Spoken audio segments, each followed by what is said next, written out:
ಇನ್ನು 2015ರಲ್ಲಿ ಶಿಲ್ಪಾ ಎಂಬ ಯುವತಿಯ ಜೊತೆ ವಿವಾಹವಾಗಿದ್ದ ಚಂದ್ರಕಾಂತ್, ಆದರೆ ವೈಯಕ್ತಿಕ ವಿಚಾರಕ್ಕೆ ಗಂಡ ಹೆಂಡತಿ ನಡುವೆ ಆಗಾಗ ಮನಸ್ತಾಪ ಆಗ್ತಿತ್ತು. ಪತ್ನಿ ಶಿಲ್ಪಾ ಹಾಗೂ ಮಕ್ಕಳಿಂದ ಚಂದ್ರು ದೂರನೇ ಇದ್ರಂತೆ.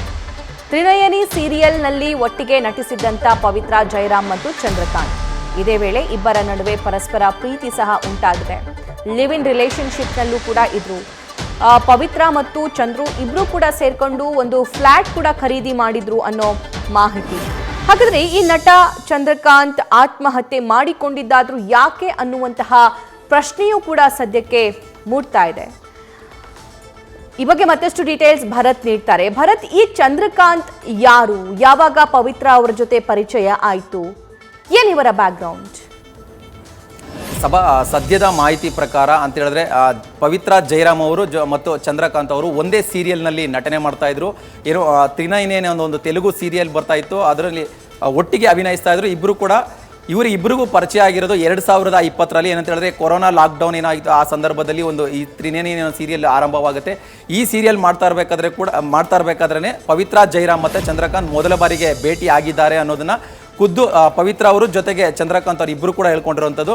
ಜೊತೆಗೆ ಇವರಿಬ್ಬರು ಅಂದರೆ ಸದ್ಯದ ಮಾಹಿತಿ ಪ್ರಕಾರ ಜೊತೆಗೆ ಪವಿತ್ರ ಜಯರಾಮ್ ಅವರು ಮತ್ತು ಚಂದ್ರಕಾಂತ್ ಅವರೇ ಸ್ವತಃ ಬಹಿರಂಗವಾಗಿ ಸಾಕಷ್ಟು ಸಂದರ್ಶನಗಳಲ್ಲಿ ಜೊತೆಗೆ ಸೋಷಿಯಲ್ ಮೀಡಿಯಾದಲ್ಲಿ ಹೇಳ್ಕೊಂಡಿರೋದ್ರ ಪ್ರಕಾರ ಇಬ್ಬರು ರಿಲೇಷನ್ಶಿಪ್ನಲ್ಲಿ ಇದ್ವಿ, ಇಬ್ಬರು ಒಟ್ಟಿಗೆ ಸಹಜೀವನವನ್ನು ಕೂಡ ನಡೆಸ್ತಾ ಇದ್ವಿ, ಇಬ್ಬರು ಪ್ರೀತಿ ಕೂಡ ಮಾಡ್ತಾ ಇದ್ವಿ, ಶೀಘ್ರದಲ್ಲೇ ಮದುವೆ ಕೂಡ ಆಗ್ತಾ ಇದೀವಿ, ಇದನ್ನು ನಾವು ಅಫಿಷಿಯಲ್ ಆಗಿ ನಾವು ಅನೌನ್ಸ್ ಮಾಡ್ತೀವಿ ಅನ್ನೋದನ್ನು ಕೂಡ ಬಹಿರಂಗವಾಗಿ ಇಬ್ಬರು ಕೂಡ ಅಧಿಕೃತವಾಗಿ ಹೇಳ್ಕೊಂಡಿದ್ರು.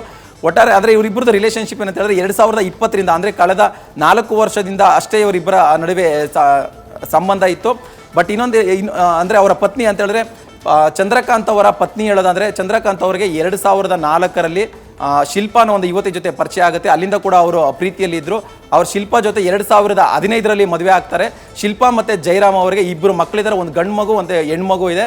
ಆದರೆ ಪವಿತ್ರ ಜಯರಾಮ್ ಅವರು ಯಾವಾಗ ಚಂದ್ರಕಾಂತ್ ಅವರ ಜೀವನದಲ್ಲಿ ಬರ್ತಾರೆ ಅಲ್ಲಿಂದ ಚಂದ್ರಕಾಂತ್ ಮತ್ತು ಶಿಲ್ಪಾ ಅವರ ದಾಂಪತ್ಯ ಜೀವನದಲ್ಲಿ ಒಂದಿಷ್ಟು ಸಮಸ್ಯೆಗಳು ಎದುರಾಗುತ್ತೆ. ಶಿಲ್ಪಾ ಅವರ ಜೊತೆ ಅವರು ದೂರವಾಗ್ತಾರೆ, ಅವರಿಬ್ಬರ ಸಂಬಂಧ ಕೆಡುತ್ತೆ. ಇವರು ಚಂದ್ರಕಾಂತ್ ಅವರು ಪವಿತ್ರ ಜೊತೆಯಲ್ಲಿ ಅವರು ತುಂಬ ಚೆನ್ನಾಗಿ ಹೋಗ್ತಾರೆ, ಅವ್ರ ಜೊತೆಲಿ ಜೀವನ ಹಂಚ್ಕೊಳ್ಬೇಕು ಅನ್ನೋ ಒಂದು ಉದ್ದೇಶದಿಂದ ಅವ್ರು ಹೋಗ್ತಾ ಇರ್ತಾರೆ. ಒಂದು ಆರೋಪವನ್ನು ಈಗ ಶಿಲ್ಪಾ ಅವರು ಮಾಡ್ತಾ ಇರುವಂಥದ್ದು. ಸದ್ಯದ ಮಾಹಿತಿ ಪ್ರಕಾರ ಪವಿತ್ರ ಜಯರಾಮ್ ಅವರು ಮತ್ತು ಚಂದ್ರಕಾಂತ್ ಅವರು ಲಿವಿಂಗ್ ರಿಲೇಷನ್ಶಿಪ್ನಲ್ಲಿ ಇದ್ರು, ಇಬ್ಬರು ಒಟ್ಟಿಗೆ ಸಹಜೀವನವನ್ನು ನಡೆಸ್ತಾ ಇದ್ರು. ಶೀಘ್ರದಲ್ಲೇ ಮದುವೆ ಆಗುವಂತಹ ಪ್ಲಾನ್ ಕೂಡ ಮಾಡ್ಕೊಂಡಿರೋ ಅಂತ ಹೇಳಲಾಗ್ತಾ ಇದೆ. ಜೊತೆಗೆ ರೀಸೆಂಟಾಗಿ ಅಂದರೆ ಕಳೆದ 6 ತಿಂಗಳ ಹಿಂದೆ ಅಷ್ಟೇ ಇವರು ಚಂದ್ರಕಾಂತ್ ಮತ್ತು ಪವಿತ್ರ ಜಯರಾಮ್ ಅವರು ಇಬ್ಬರು ಸೇರಿ ಒಂದು ಫ್ಲಾಟ್ನ ಖರೀದಿ ಮಾಡಿದ್ರು. ಹೈದರಾಬಾದ್ನ ಮಣಿಕೊಂಡಲ್ಲಿರುವಂಥ ಒಂದು ಫ್ಲಾಟ್ನ ಖರೀದಿ ಮಾಡಿದ್ರು. ಇಬ್ಬರು ಕೂಡ ಇದೇ ಫ್ಲಾಟ್ನಲ್ಲಿ ವಾಸವಾಗಿದ್ರು ಅಂತ ಕೂಡ ಹೇಳಲಾಗ್ತಾ ಇದೆ. ಈ ಮನೆಯಲ್ಲಿ ಚಂದ್ರಕಾಂತ್, ಪವಿತ್ರ ಜಯರಾಮ್ ಜೊತೆಗೆ ಪವಿತ್ರ ಜಯರಾಮ್ ಅವರ ಇಬ್ಬರು ಮಕ್ಕಳು, ಒಟ್ಟು 4 ಜನರು ಇದೇ ಫ್ಲಾಟ್ನಲ್ಲಿ ವಾಸವಾಗಿದ್ರು ಅಂತ ಹೇಳಲಾಗ್ತಾ ಇದೆ.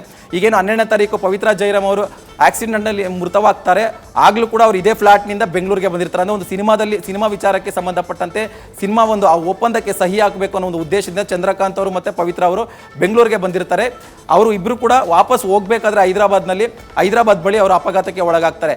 ಈ ಅಪಘಾತದಲ್ಲಿ ಗಂಭೀರವಾಗಿ ಅಂದರೆ ಚಂದ್ರಕಾಂತ್ ಅವರಿಗೆ ಸೀರಿಯಸ್ ಇಂಜುರಿ ಆಗುತ್ತೆ. ಆದರೆ ಪವಿತ್ರ ಜಯರಾಮ್ ಅವರಿಗೆ ಯಾವುದೇ ರೀತಿಯ ಗಂಭೀರವಾಗಿ ಗಾಯ ಆಗಿರೋದಿಲ್ಲ. ಆದರೂ ಕೂಡ ಚಂದ್ರಕಾಂತ್ ಅವರಿಗೆ ಆದಂತಹ ಗಾಯದ ತೀವ್ರತೆಯನ್ನು ಕಂಡು ಪವಿತ್ರ ಜಯರಾಮ್ ಅವರು ಶಾಕ್ ಒಳಗಾಗ್ತಾರೆ, ಆಘಾತಕ್ಕೊಳಗಾಗಿ ಅವರಿಗೆ ಸ್ಟ್ರೋಕ್ ಆಗಿ ಅವರು ಮೃತಪಟ್ಟಿದ್ದಾರೆ ಅನ್ನೋದನ್ನು ವೈದ್ಯರು ಖಚಿತಪಡಿಸಿದ್ದಾರೆ. ಸದ್ಯದ ಮಾಹಿತಿ ಪ್ರಕಾರ ಪವಿತ್ರ ಜಯರಾಮ್ ಮತ್ತು ಚಂದ್ರಕಾಂತ್ ನಡುವೆ ರಿಲೇಷನ್ಶಿಪ್ ಇತ್ತು, ಒಟ್ಟಿಗೆ ಸಹಜೀವನ ನಡೆಸ್ತಾ ಇದ್ರು, ಒಂದೇ ಫ್ಲಾಟ್ನಲ್ಲಿ ಕೂಡ ವಾಸವಾಗಿದ್ರು, ಇಬ್ಬರು ಪ್ರೀತಿ ಕೂಡ ಮಾಡ್ತಾ ಇದ್ರು. ಶೀಘ್ರದಲ್ಲೇ ಮದುವೆ ಆಗಬೇಕು ಅನ್ನೋದನ್ನು ಕೂಡ ಅವರಿಬ್ಬರು ಅನೌನ್ಸ್ ಮಾಡ್ಕೊಂಡಿದ್ರು. ಈ ನಡುವೆ ಇದೊಂದು ಅಪಘಾತವಾದ ನಂತರ ಪವಿತ್ರ ಅವರು ಮೃತಪಟ್ಟರು. ಇವರ ಒಂದು ಡಿಪ್ರೆಷನಲ್ಲಿ ಈಗ ಕಳೆದ 5 ದಿನದಲ್ಲೂ ಕೂಡ ಜಯರಾಮ್ ಅವರು ಸಾಕಷ್ಟು ನೊಂದಿದ್ರು, ಸಾಕಷ್ಟು ನೋವಲ್ಲಿದ್ದರು. ಸೊ ಈಗ ಅವರು ಆತ್ಮಹತ್ಯೆಗೆ ಶರಣಾಗಿದ್ದಾರೆ ಅನ್ನೋ ಒಂದು ಶಂಕೆ ಈಗ ವ್ಯಕ್ತವಾಗ್ತಾ ಇದೆ. ನ್ಯೂಸ್ ಫಸ್ಟ್ ನಿರ್ಭೀತಿಯಿಂದ ನಿಮ್ಮ ಪರವಾಗಿ.